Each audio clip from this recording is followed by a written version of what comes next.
Hey tubes, hey, I got a interesting project handed to me the other day. Some of you guys know that I work on aircraft test sets. And one of the test sets I was working on is called the Windshield Heater Tester. And what it does is it heats up the window so that it won't ice up when people are flying, through clouds or inclement weather or something like that. Well, this little part right here underneath actually has what's called a thermistor pad. And what the thermistor pad does is the resistor that changes its value based on the heat. And it's a known value. So what they do is they run electricity through it and then back out through the electronics, and it measures the voltage. Well, the voltage is going to change if the resistance changes, and the resistor will change if the heat changes. So they can tell how warm the windshield is. But for it to work properly, it has to sit on the windshield fairly flat. No matter what angle the windshield is at, this thermistor has to sit on there, and this bolts to that square thermistor, and it has a wire hanging out of it. And one of the things it has is it's got a little cup like this on it, and that cup, that ball goes in there, so no matter where the windshield is at, this thing will hold it flat on the windshield. Well, this test set was broken when we got it, and before I can send it to calibration, we need to repair this. So we got some drawings for it, and here's the actual drawings if I can get the darn thing to focus. There we go. So it's a 1/4-inch ball, and you're allowed up to looks like about 15 thousandths, and on up to 650 thousandths up there. And it's not very high. The center of the ball is not very high off of it. So I decided I was going to try to build one of these. If I can get this thing to focus. I decided I was going to try to build one of these, but we didn't have any nylon. All we had at work was some Teflon. So what I'm going to do is I'm going to build this right here, and then I'm going to take this part, I'm going to machine this off, and then this will actually sit flat on there, and I'll use some small machine screws to hold it on. And this is obviously not really to scale. It should really be more like this, or really kind of flat, a lot shorter. I could probably redraw it, but I think you get the idea. So I was thinking to myself, how the heck am I going to make a round hole inside something like that? And I thought, well, I could probably bring a tool in on a pivot point and go like this, and maybe that would work. And I thought, well, I don't know.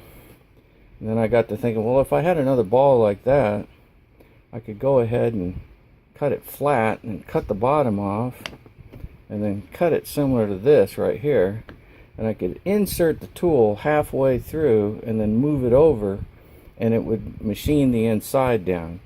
But if it was a full radius and this had the tip on it, then when it got down here, it would cut this side of the ball off, and when I moved it over, you'd end up with a flat spot down there, and that's not what they really want.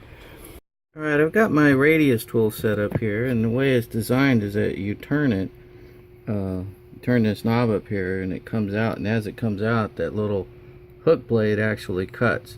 There's two ways to cut. You can either cut from this side out, or you can cut from the inside this way. This is just a regular soft piece of steel, since I'm only going to be cutting Teflon, so I'm not too worried about it.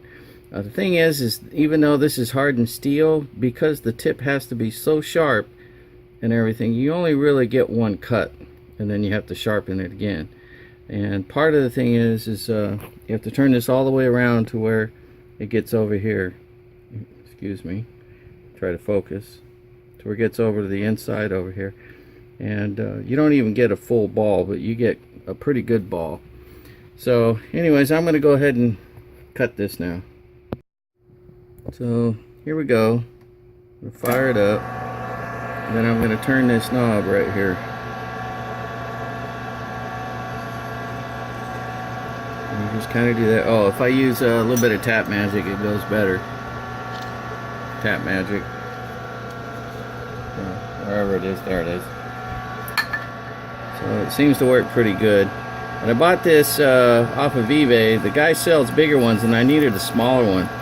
So I just called him up and said, hey, can you make me one that, you know, will work on smaller tooling, you know, smaller rods and stuff? And he said, sure. So he made me one. I don't remember what I paid for. It was like 75 bucks or something like that. And it's kind of hard to use, but it does do the job. And since I'm not a real machinist, I'm more of a hobbyist, I don't know if it's good or not. It's kind of a booger to set up and get it to work right. And you just come around to this side, and I set it up so that my cutter there will stop at the chuck or close to it, because you can't get a full ball, but you can get close to it, or not, I shouldn't say close to it, but you can get a ball. See, now it's hitting the chuck. So now I just go back and you can see what it looks like. And let me get my little chip brush in there and knock the chips off, and you can get an idea. There you go. So it's, I think I got the measurement off a little bit. It's kind of oval. But it should be good enough for the tool. I'll see. I'll play around with it. I might have to make a couple more cuts to get it right. So we'll see. I'm still running it. I'm going to hit it with some sandpaper and see what it looks like. So let me do that. And maybe it is a little rounder than I thought. So I'll have to look at it a little closer. Let me hit some sandpaper on it. Okay, I'm hitting it with some sandpaper here, and the sandpaper's already got some oil on it. See how good it looks. You can sometimes you can just wrap the paper around it. This is old sandpaper, gets a little brittle. Some old wet dry paper I use. I don't even remember what grit it is, 400 or higher, I don't remember. So let me wipe it off and see what it looks like. Alright, here we go. Put my hand on it so maybe it'll focus. Not too bad. It still might be a little teardrop though, which means I'll have to I might have to cut another one, or it might be good enough. I might be able to just file it down and for what I need. I just got to cut the Teflon with it, and all I'm doing here is make it a tool. So it's supposed to be a 1/4 inch round ball to emulate this one right here, and it could be a little bit under. That way this one, when it goes into the Teflon socket, it'll be snug. So let's see what we get here. Okay, it looks about right. So it is a little under a 1/4 inch, which is kind of where I want to be actually. So that'll work. I'm going to have to turn this down so that I can put it in the socket and then bring it sideways. So let me turn some of this shaft off here. Okay, so here's the concept of what I'm doing. I'm basically making a ball, and then I'm cutting it in half, and then basically cutting it in quarters so that I have a 1/4 left, and then on the bottom I'm cutting it, and then on top of that I'm going to take a Dremel tool with a stone on it and cut like a little groove in it to help cut the Teflon, because it just being flat isn't going to cut very good. So if I put a little groove in it, it should help. Then I'll insert this tool here, the flat side towards the end here like this, and then walk it this way. And this roundness right here hopefully will help with this down here and not make it flat across it. So that's the concept, and that's what I'm trying to do here with the tool. The shaft is so that I can get in here past the depth of, if this was a full radius here. So I have to get past that depth. I haven't really determined what that is, so I'm just going to make it a little extra long, maybe 1/8 of an inch or something, which is half the diameter of that. And then I can come in with a tool and make a 30 or 45 degree bevel there. So when I actually stick this in there, I'll have a little bit of a play like this inside there, like that. And of course, this isn't drawn to scale. It's just freehand drawing. And this right here is actually what I'm building. This is what the original is, but this is what I'm building. And then I'm going to machine this off, the broken part, like I was telling you earlier. That broken part, machine it flat, and then I'll put this in its place and then 4 small machine screws through here and mount that stud right there, and that should work. So anyways, let me get to it. Alright, I've actually taken the cutter off over here, and I've basically put on a narrow cutting bit here for parting off, and also for getting in this groove right here. And the idea is to get in there and let me come in from the top and cut this groove down quite a ways down to about here, and then just bring it back for that clearance like I was talking about. Right in here I want to make this little clearance area, so that's what I'm going to do right now. So let me turn this on, and hopefully I won't break the tool bit. It's kind of skinny and narrow. Chuck is out. Yep, turn it on. I'm going to get in here a little bit. There we go. I think that's probably good enough there, so I'm going to come over here and set my 0. I'm going to call that good for 0. Alright, so I have to back this off and move it over a little bit and run it down to my 0 again. This tool doesn't have to be that precise. The only thing that really needed to be semi-precise was the ball, and even I had a little fudge room in that, so I didn't really care about whether it was, you know, a couple thousandths off or 3 thousandths off. A snug fit on that would not be a bad thing. So let's see what else we got here. Let's run it over here. And I think I'll probably call that good. This one right here, once I get down to my 0. There we go. And then just for grins, I'm going to run it over sideways. And go back in and kiss it, and then run it back. Clean it up a little bit. There we go. And then I'm going to pull it out. And I heard my wife pull up, so I think dinner is here. So I'm kind of happy about that. Anyways, I'm going to go eat, and then I'll get back to it. Alright, I got some fresh sandpaper. I'm going to go ahead and spray some Tap Magic on it. Right here. That was probably way overkill. Let's move the cross slide out of the way. And let's fire this up. And let's get the some more out of the way. Just dump that on there. Come on, there we go. And I'll just hit this with some more sandpaper anyways.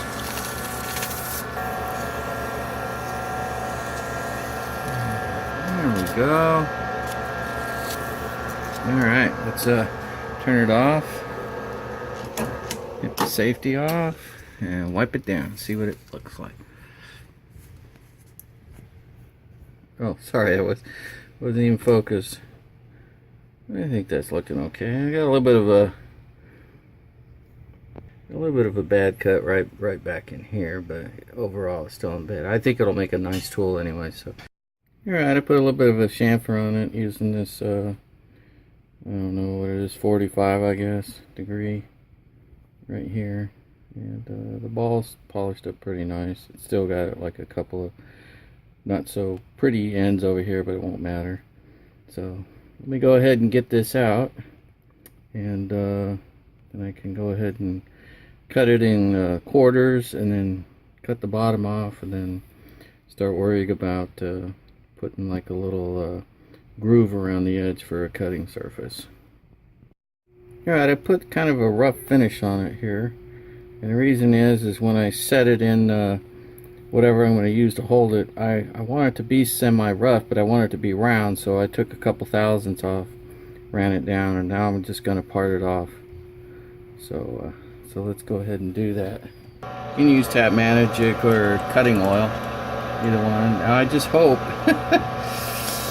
that I don't get too aggressive with this, and I have the height set right so I don't snap my cutting bit off, which would really suck. And it looks like I got it right. It's cutting, it's got nice little curls coming off. I'm going slow. And I got as close to the chuck as I can so there's no flex. So it's really hard for it to roll up on top of the bit and break off, which I have done quite a few times as an amateur. Some of you beginners may not know exactly what I'm talking about, but you professionals know, or you experienced machinists would know exactly what I'm talking about. It's basically where there's flex out on the end here, so when it starts cutting, if it kind of gets a burr a little bit, it'll actually pick up and roll over on top of your bit and then break it off. It really kind of sucks because you break your cutoff tool and you usually ruin the work you're working on too, which is not fun. So anyways, let me go ahead and get this parted off. And it's starting to wobble a little bit, so I know I'm getting closer.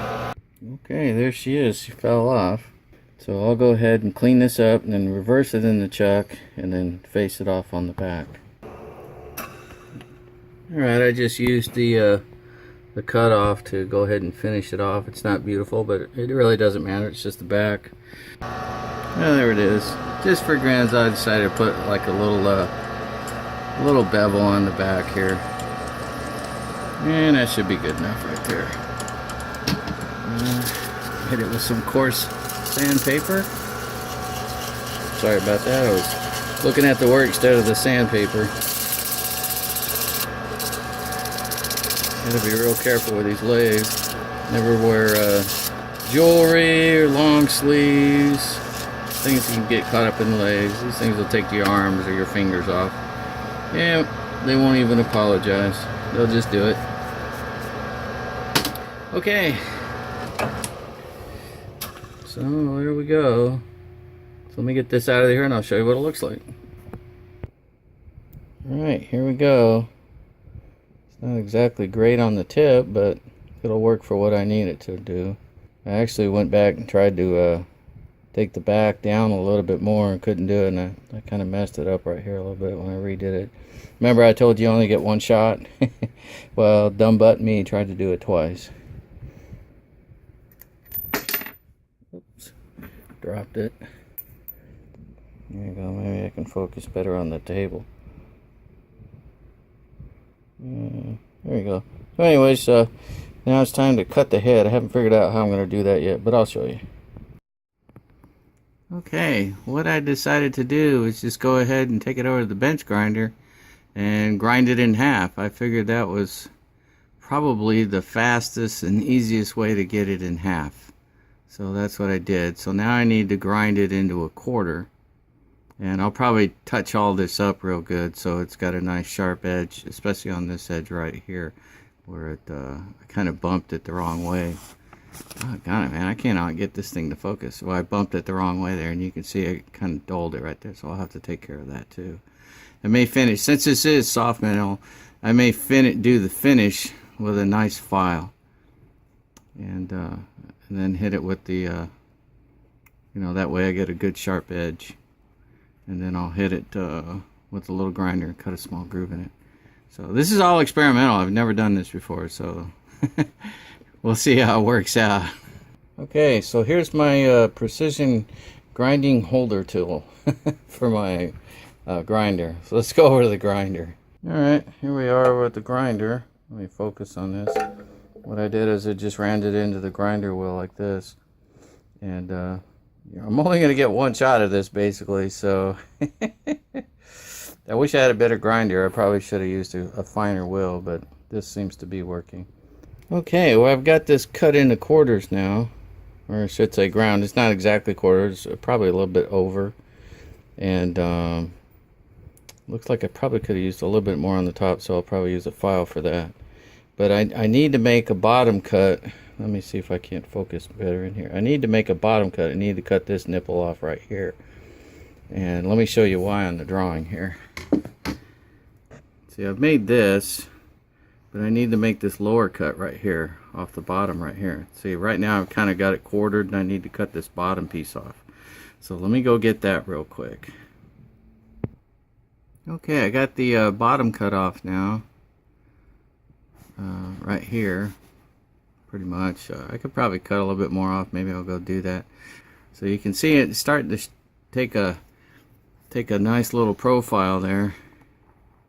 Let's see if I can get it better by tilting it up a little bit. And there we go.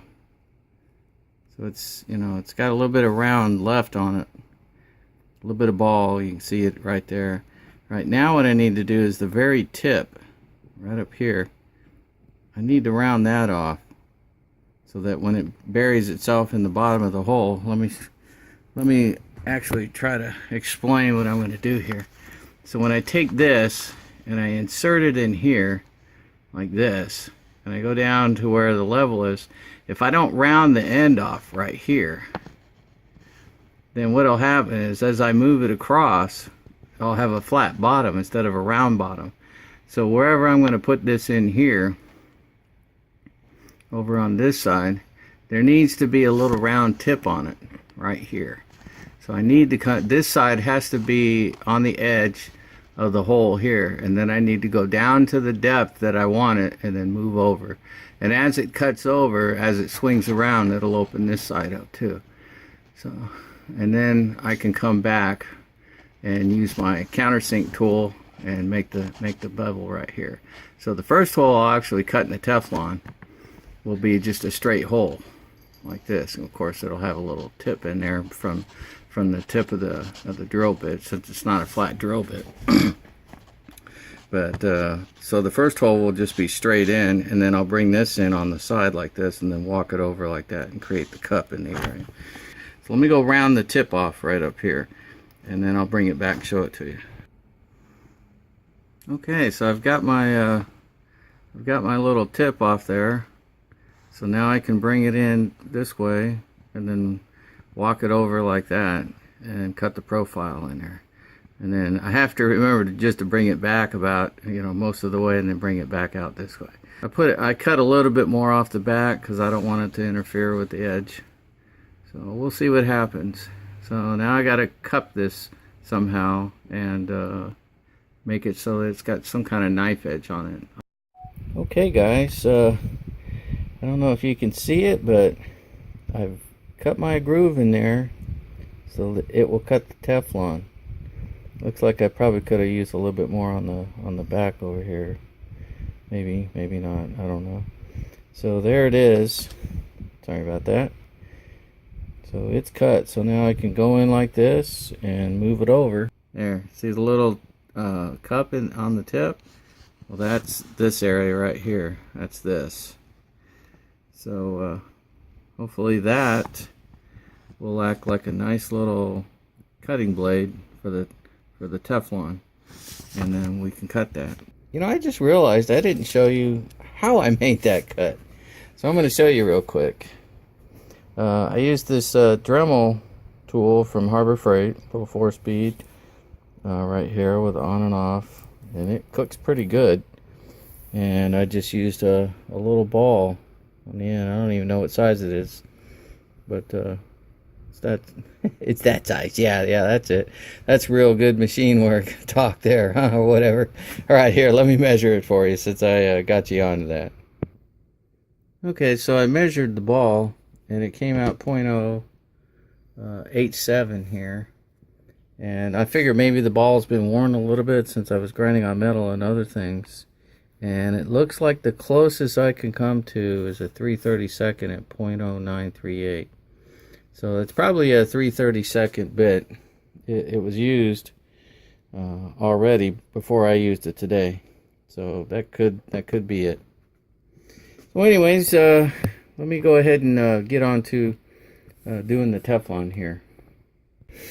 So anyways, now I guess I'm going to go ahead and move on to this piece right here. Alright, I got me a piece of Teflon in here. And the first thing I need to do is face it off. So I've put me a little bit in here. And I've faced it slightly, hanging out a little bit. So that when I go across it, it should be cutting it. Boy, I'm just sucking today for terminology. Alright, so let's go ahead and get this turned on. No chuck. It's up here. And fire it up. And I can bring this up to here and then run it in so it rubs a little bit, and then run it out. There we go. And I want to bring it in just a little bit more, then finish facing it off.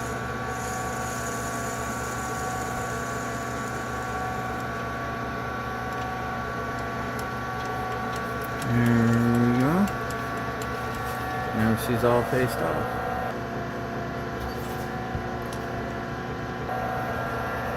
Shut it off and check it. Okay, it's good enough. But anyways, that's pretty much how you face it off. You just run it across there. So now that I've got it faced off, now I need to figure out how wide the hole is, and it's 224 to 234. And I have decided that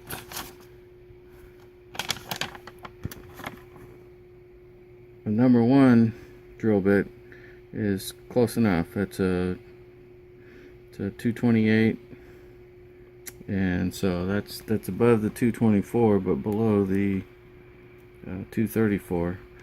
So that should work. That'll give me some wiggle room if I need it. So I've got the drill bit here, so let me go ahead and set that up in the drill stock over there and bring it in over to here. So let's take care of that. Okay, before we drill this hole, we need to know how far down here to go. Well, we know that the inside diameter is supposed to be 1/4 inch maximum. Well, actually it'd be this maximum, but it's set up for a 1/4 inch ball basically. And we know that the outside area, according to our plan, is 1/32. So if you take 250 thousandths and you add a 1/32, which if you go over to your chart, 1/32 is 31 thousandths and 2/10 thousandths there. So if you add that together, I just dropped off the 2 and didn't worry about it. You come up with 281.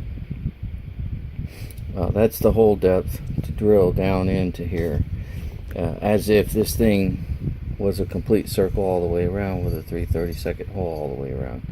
So I've set up my countersink. All this is right here is something to help the drill bit get started in the center. They're really rigid, and they're designed so that you can put a hole in there for a dead center. And a dead center is something that holds the shaft that's quite long from wobbling when you cut it and you put a little drop of oil on it. So anyways, so I've got that set there, so I'm going to go ahead and turn this on. Chuck this out. It's up here. Turn it. And all I need to do is get this started. I don't even have to go in very far. Pretty much that's it right there. And then I can bring this back out. And I've set it to 0 right here. I'm back out, so let me get the drill bit set up to go in there. Okay, I've set my drill bit in there, and I'm just going to kind of bump this up here to where it looks like it's close enough. So now I'm going to go ahead and lock this down, and I'm going to turn this on. There we go. And then I'm going to run this down to where it's 281. So we take this,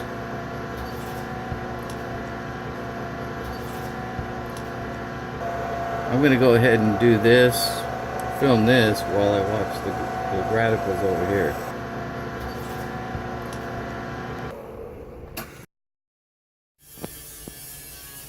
Alright, now that we have our hole depth cut, now we need to figure out, okay, when we get this tool in here, like this, how far over are we going to have to move it in order to make sure that we have a 1/4 inch ball on the inside? I'm going to show you how I figured that out. If you look at the plans here, it says that the drill bit size is from here to here in there. We used a number 1 drill bit. Where'd it go? Oh, here we are. A number 1 drill bit, which is 0.228. And we know that the hole diameter in here is a 1/4 inch. So what we have to figure out then is how far, once we put our tool in, do we have to move this over so that we have a 1/4 inch diameter all the way around. And the way I figured that out is I figured out what the ball diameter should be, and I figured out what the drill hole diameter is, and then I subtracted the drill from the ball diameter. I ended up with 22 thousandths, Well, 22 thousandths is on both sides, so you can't just move one way and get that. If I move it 22 thousandths on here, it's going to be the exact same on this side, which would be 44 thousandths. So I have to divide that 22 thousandths by 2, and that ends up with 11 thousandths. So what I'll do is I'll bring my tool in here, and I'll put the cutting edge right about here. I'll bring it all the way to the bottom to where our depth was set, and then I'll move it over 11 thousandths, and then I should have a 1/4 inch ball diameter on the inside. And more than likely what I'll do is I will go ahead and I'll just kind of snug fit it a little bit. See, you know, I'll go under the 1/4 inch diameter just to make sure it's snug. So I'll probably use about 0.8 thousandths just to make sure I'm tight in there. And then I'm going to have to go ahead and I'm going to have to chamfer this a little bit. Let me go back over to the other one here.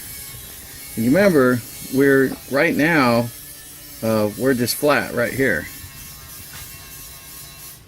Let me see if I can't focus it. So we're just flat right now with a little hole in it. Boy, that light just really sucks. There we go. Right now we're flat with a hole in it.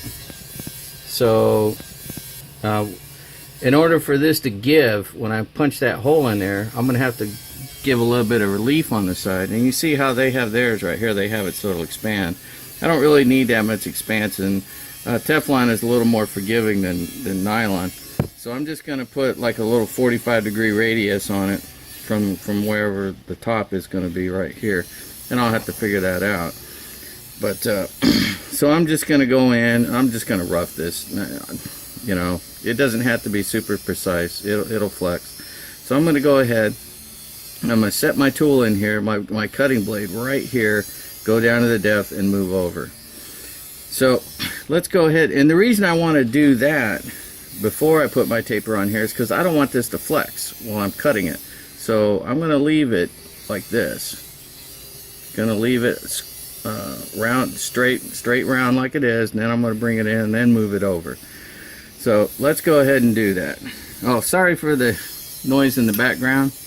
We're working on or I should say my son's working on the CTS. I welded up the 1/4 panel. Now he's grinding the welds down. So, but we need to get this done and that done. So we're just going to have to put up with the noise. So anyways, let's get to it here. Let me get my tool mounted up, and I'll show you where we're going. All right, I've got my tool mounted up now.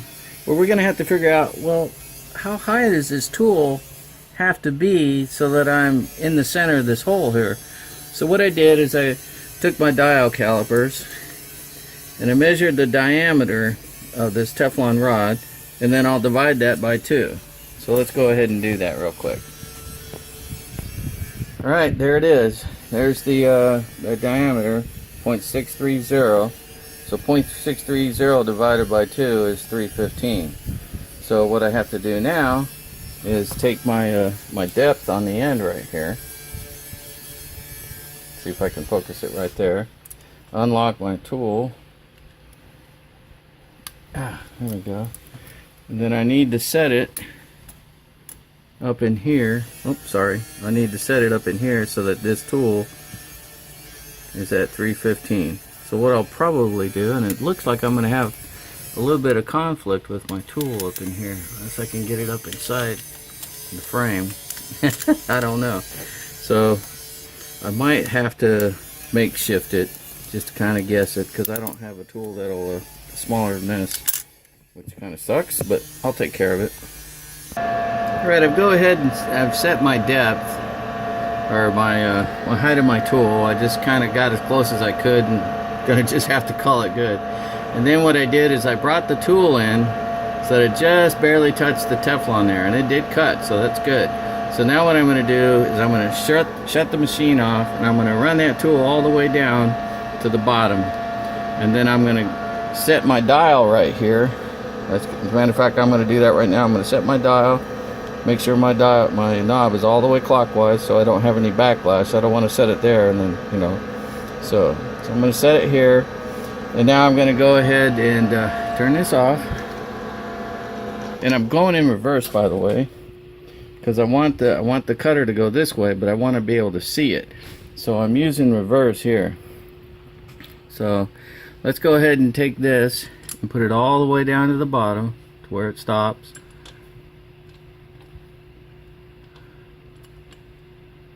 And it looks like that's it, right about there. Alright, so now I can take this, turn this back on.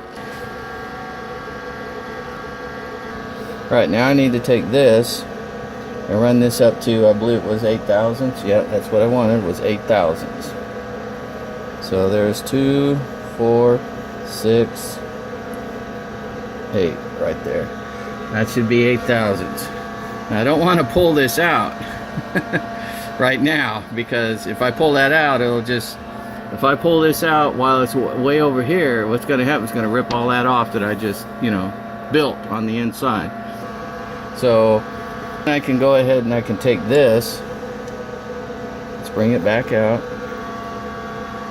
to where it's zeroed again, to where it's not touching anything. Alright, now I can bring it out. Let me shut this off and double check it with my eyes. Okay, it looks alright. Now I can take my smaller cross slide and bring it out.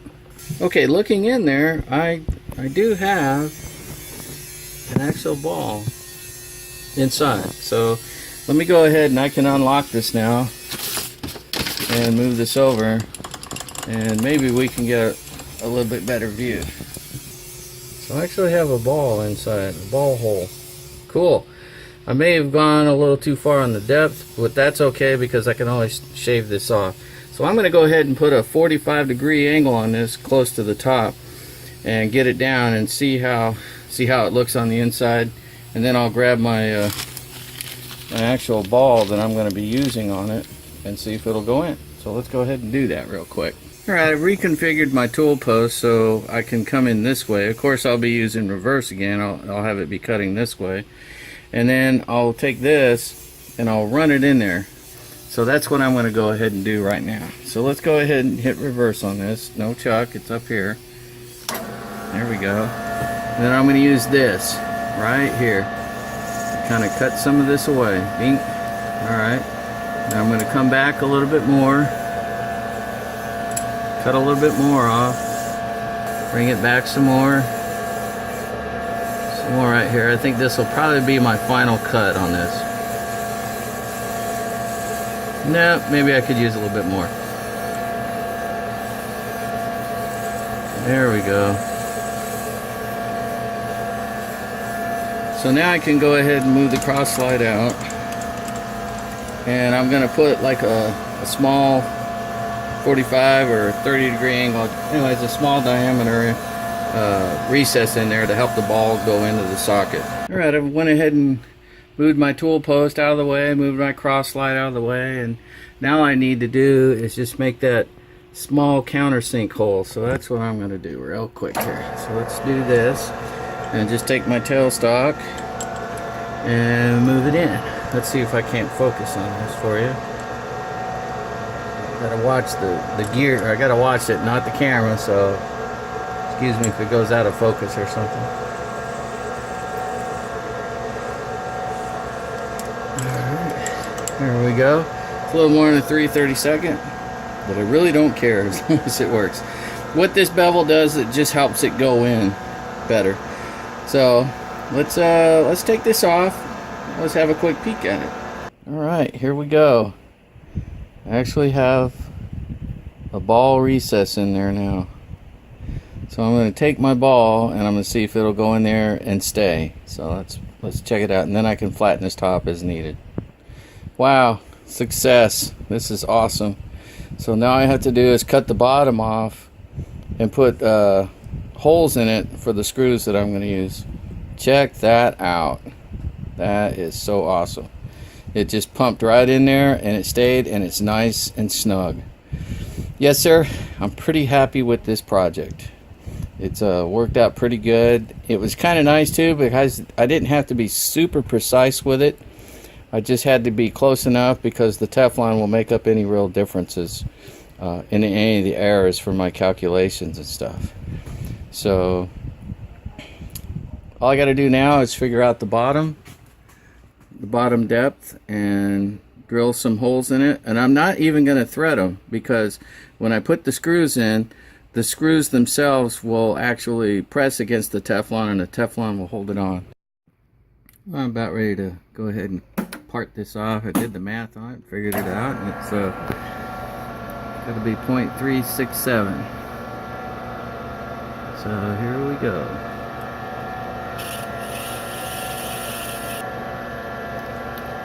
There we are.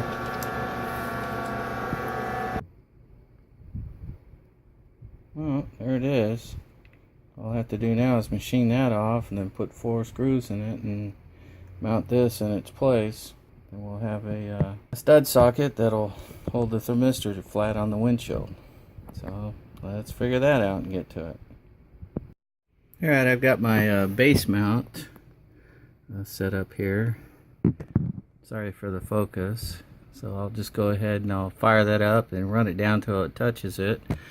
And since this is just Teflon here, I'll just be able to take the cross slide and move it across it, machine it off, and that should take care of that. So let's give that a shot here. Oh, wrong one. I forgot. I'm on the mill. I need to do the top one. So let me get all this out of here. Alright, here we go. Let's go ahead and lower this down until it just starts to touch. It looks like it just started to touch, so now I can run the cross slide across gently. Looks like I might be a little low, so I'm going to come back up just a smidget. So take it off. There we go. I'm just going to run it all the way through. I could probably take the cross slide and run it over just a smidget this way and finish it off. It looks like I had a little burr there off center just slightly. Alright, now all I gotta do is just make sure it's flat. Okay, she's flat all the way across, which is good. I got a little bit extra over here, but it was just really small, so I'm not going to worry about it. But anyways, let me get it out of there and I'll show it to you. Before I get it out of there, I'm going to show you what I did here, kind of my setup. I don't think I really showed you much of it. I have another cross slide that bolts onto this. I can put that on my drill press or whatever else and do like some little mini milling. These right here, I forgot what they call them, but it's basically studs and hold down blocks and threaded T-blocks. And let me show you over here what I've got. You can pick these up off eBay fairly, I wouldn't say cheaply. They're running around anywhere from $80 to $100 and some dollars. But you just screw them down, and you have extenders here, which is couplers, and you have little steps, different sizes. Whoops. I'll have to pick that up later. But you can see you got different sizes. It depends on how high your work is or what you need in order to clamp down. And you can see that I've used the steps here in order to make sure it was as flat as possible to hold it down. And then I got my T-box or T-block and my stud, my steps, my clamp support, I guess you could say, my clamp, and then my nut which holds it all together. It looks like a little bit off here. It's a good thing I wasn't doing metal. That could have actually slipped out of there. Maybe, maybe not. But the steps are set up so that they actually interlock a little bit. You can see there's a little bit of an angle on it like that. And that's so it can't slide out easily. So, anyways, so let me get that off of there and show it to you. Yeah, let's see if you can see it. Get my fingers out of the way. So you can see it's pretty flat now.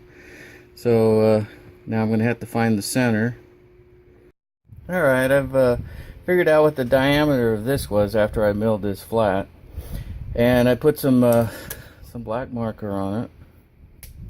And I took a ruler and I drew an X from corner to corner to get the approximate middle. It doesn't need to be perfect. And then I got the diameter of this, figured out what it was, divided it by 2, set my dial caliper so that this was half that distance, put it on there, spun it, and then I could figure out that approximately where I want to go ahead and put this.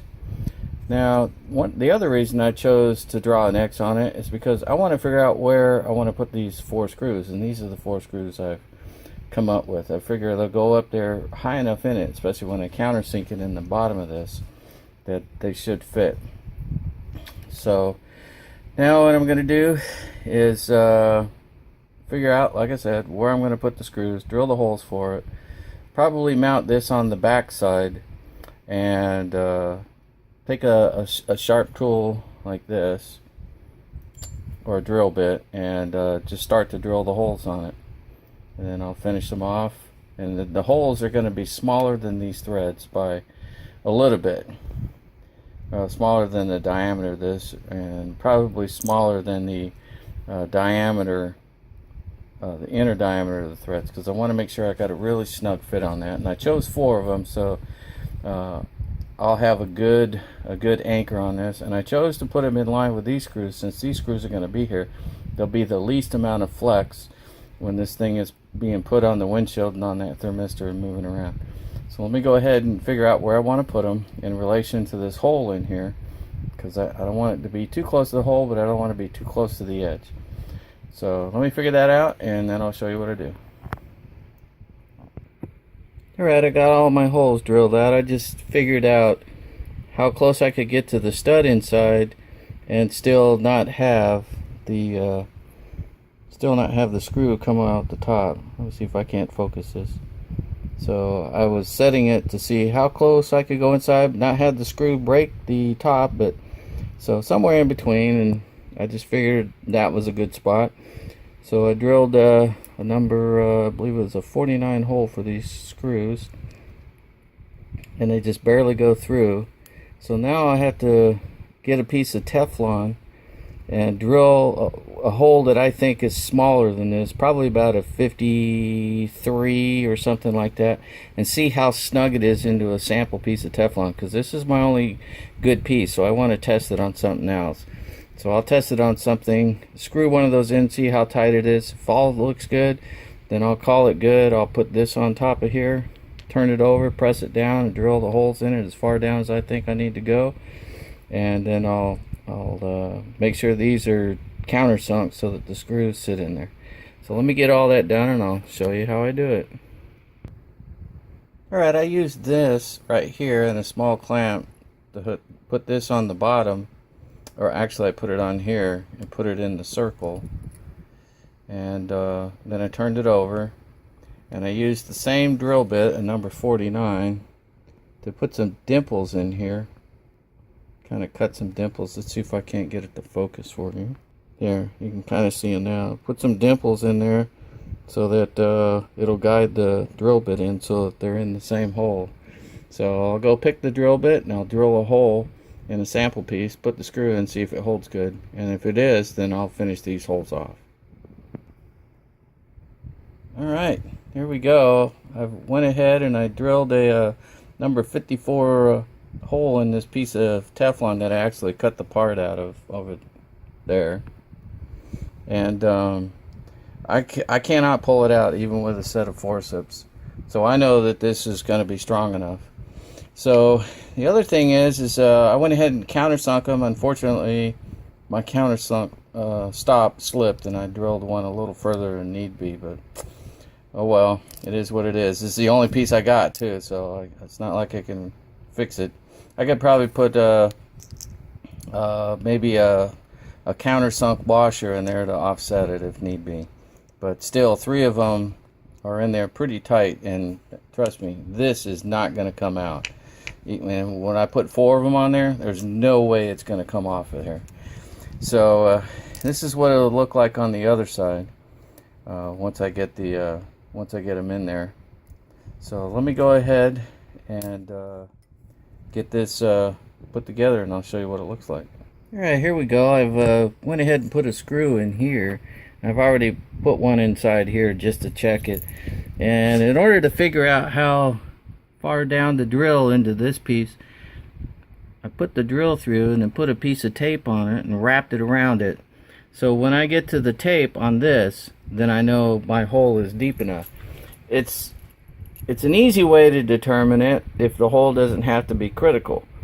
So not everything requires math and a set of dial calipers. Some things you can just fudge because, well, if the hole depth was a little bit more, it wouldn't matter because it's still not going to poke through here. There's still a bit of clearance in the height here from the side, so it's still not going to poke through. So that's a little thing some people can look at. You know, it doesn't have to always be perfect. Sometimes there are some tolerances that you can fudge and you can play with, and this is one of those examples.